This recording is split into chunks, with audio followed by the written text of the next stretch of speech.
అందరికీ నమస్తే. నేను లలిత కామాక్షి దేవి అవర్ థాట్స్ ఛానల్ నుండి ఈరోజైతే మా 4వ మేనమామ గారి గృహప్రవేశం అనమాట. వీరిది వచ్చేసి ఉదయమే గృహప్రవేశము, ఇంకా అది అయిపోగానే వాస్తు పూజ, సత్యనారాయణ స్వామి వ్రతం అంతా ఒకరోజే ఉందన్నమాట. ఫంక్షన్ మొత్తం ఒకరోజే జరుగుతుంది. ఇప్పుడైతే ఈ గృహప్రవేశం జరుగుతున్న మామయ్య వాళ్ళు వీళ్ళేనమాట. ఈ ఫంక్షన్కే అనమాట ఇప్పుడు మేము వచ్చింది, వీళ్ళ ఇంటి ఫంక్షన్కి. మేమైతే ఈ 3 రోజులు బాగా వరుసగా ఫంక్షన్స్ కదండి, బాగా హడావుడిగా చాలా ఎంజాయ్ చేసామన్నమాట. చాలా బాగా అంత బంధువులతోటి అంతా కూడా చాలా హడావుడిగా ఉండింది. మొత్తానికి ఎండలు అది ఎక్కువగా ఉన్నా కూడా అసలు తెలియలేదన్నమాట. ఈ ఫంక్షన్ హడావుడిలో అసలు తెలియలేదు. ఇప్పుడైతే ఇంకా గృహప్రవేశం అయిపోయింది. ఇప్పుడు మనము కుడుములు అవి వండుతారు కదా ఆవిరి పట్టడానికి కొత్త ఇంటికి, వాటినైతే మనము స్లాబ్కి అది విసిరివేస్తారు కదా. ఇప్పుడు ఇక్కడైతే వాటిని అందరు ఇలాగా కొంగులు చాపి పట్టుకుంటున్నారనమాట. అంటే కొన్ని ప్రాంతాల్లో ఇలా చేస్తారంట, నాకు తెలియదు. అంటే మామూలుగా అయితే కుడుముల్ని అందరికి పంచుతారనమాట. అంటే అవి తింటే మంచిది అనేసి అందరికీ పంచుతారు. ఇక్కడేమో ఇలాగ చెంగులు దాచి అందరు పట్టుకుంటున్నారు అనమాట. అంటే ప్రతి రూమ్లో కూడా అలా స్లాబ్కి విసిరేస్తే అలా పట్టుకుంటున్నారు.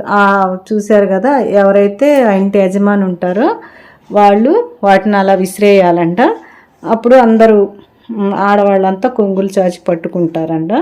ఇది ఒక దగ్గర ఆచారం అంట, నాకు తెలీదు. నాకు చాలా కొత్తగా అనిపించింది, సరదాగా కూడా ఉందన్నమాట. నేను కొంగు చాచాను కానీ నాకైతే ఒక్కటి పడలేదండి, ఒక్క కుడుము కూడా పడలేదు. ఆ ఎల్లో శారీ కట్టుకున్నారు కదా మా మామయ్య వాళ్ళ బావమర్ది వైఫ్, తనకైతే కొంగు చాచిన ప్రతిసారి 3-4 కుడుములు పడుతున్నాయి అన్నమాట. అదొక సరదాగా జరిగింది ఈ కార్యక్రమం. చాలా బాగా అనిపించింది అనమాట చూడడానికి కూడా. చూడండి, వాళ్ళంతా ఏరుకుంటున్నారు, వాటన్నిటిని అందరికీ పంచారనమాట. మళ్ళీ ఇలా ప్రతి రూమ్లో చేశారు ఇట్లాగా విసిరేయడం అనేది. ఇంకా ఈ కార్యక్రమం అయిపోగానే ఇంకా వాస్తు పూజ అవి మొదలైనవి అనమాట. ఇప్పుడైతే వ్రతం జరుగుతుంది. ఇంకా అందరము చక్కగా కూర్చొని వ్రతం అవన్నీ కూడా చూసామన్నమాట. ఈ మామయ్య అయితే చాలా జోవియల్గా ఉంటారు, అందరితోటి ఎప్పుడు జోక్స్ వేస్తూ అందరిని నవ్విస్తూ ఉంటారన్నమాట. ఆయన ఎక్కడుంటే అక్కడ నవ్వులే అనమాట. ఇంకా అలా అందరినీ నవ్వించగలగడం కూడా ఒక అదృష్టమే కదా. ఎదుటి మనిషిని బాధ పెట్టడం ఈజీయే కానీ నవ్వించడం అయితే చాలా కష్టం. అలాగే మనము ఏదైనా ఫంక్షన్కి అటెండ్ అయినప్పుడు ఫంక్షన్ చేసే వాళ్ళకంటే కూడా మనం ఎక్కువ, అంటే అటెండ్ అయిన వాళ్ళం ఎక్కువ అలసిపోతాం, ఏంటో అర్థం కాదు. మనం ఓన్లీ రెడీ అవ్వడము, ఫంక్షన్ చూసుకోవడము, తినేసి రావడం అంతే కదా. అయినా సరే ఏదో మనమే అక్కడ అంతా చేసేసినట్టు చాలా అలసిపోయిన ఫీలింగ్ అయితే వస్తుంది, ఏంటో అర్థం కాదనమాట. ఇది మాత్రం ప్రతిసారి ఫంక్షన్కి అటెండ్ అయిన ప్రతిసారి నాకు ఇదే ఫీలింగ్. మీకు కూడా ఇలాగే అనిపిస్తుందా? కామెంట్ చేయండి. ఇదిగోండి, ఇప్పుడైతే ఇంకా వ్రతం అయిపోయింది. ఇక అందరం వెళ్ళేసి అక్షంతలు వేసి దేవుడి దగ్గర దండం పెట్టేసుకున్నాం అనమాట.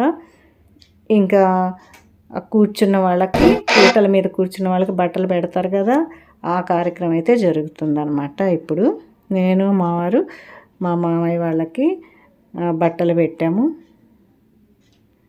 ఆయనైతే బట్టలు పెడితే అక్షంతులు వేస్తా కూడా ఏదో జోక్స్ వేస్తున్నారన్నమాట మా మీద, అంతే అనమాట. అసలు ఆయన అంటే ప్రతిదాన్ని ఒక జోక్గానే చెప్తారనమాట, అస్సలు సీరియస్నెస్ అనేది ఉండదు, అలా ఉంటారనమాట. ఇంకా మాకైతే ఈ 3 రోజులు ఫంక్షన్స్ తోటి అసలు 3 రోజులు బాగా గడిచిపోయినాయి. అంత బంధువులు అది ఉంటారు కదా, సరదాగా గడిచినాయి అన్నమాట. అలాగా ఎప్పుడైనా ఇలాంటి ఫంక్షన్స్ వచ్చినప్పుడే కదా అందరినీ కలుస్తాము. ఇంకా ఇప్పుడైతే ఇంకా ఇక్కడ బట్టలు పెట్టడం ఇవన్నీ అయిపోయాక ఇక అందరము కలిసి ఫొటోస్ దిగి కిందకు వచ్చామన్నమాట. సెల్లార్లో, అది అపార్ట్మెంట్ కదండి, సెల్లార్లో భోజనాలు అవి జరుగుతున్నాయి. ఇంకా అందరం వచ్చాము. కిందకు వచ్చేసి ఇంకా ఇక్కడైతే మా 5గురు మేనమామల భార్యలు అనమాట. వీళ్ళు ఈ మధ్యలో ముగ్గురినైతే నేను అక్క అని పిలుస్తాను. ఈ చివర వాళ్ళిద్దరం మేమంతా ఒకటే ఏజ్ వాళ్ళమంట, అందుకని పేర్లు పెట్టి పిలుచుకుంటాం అన్నమాట. ఇలా ఫొటోస్ దిగాము సరదాగా. చూశారు కదండి గృహప్రవేశము. మీకు నచ్చినట్లయితే లైక్ చేయండి, షేర్ చేయండి, కామెంట్ చేయండి.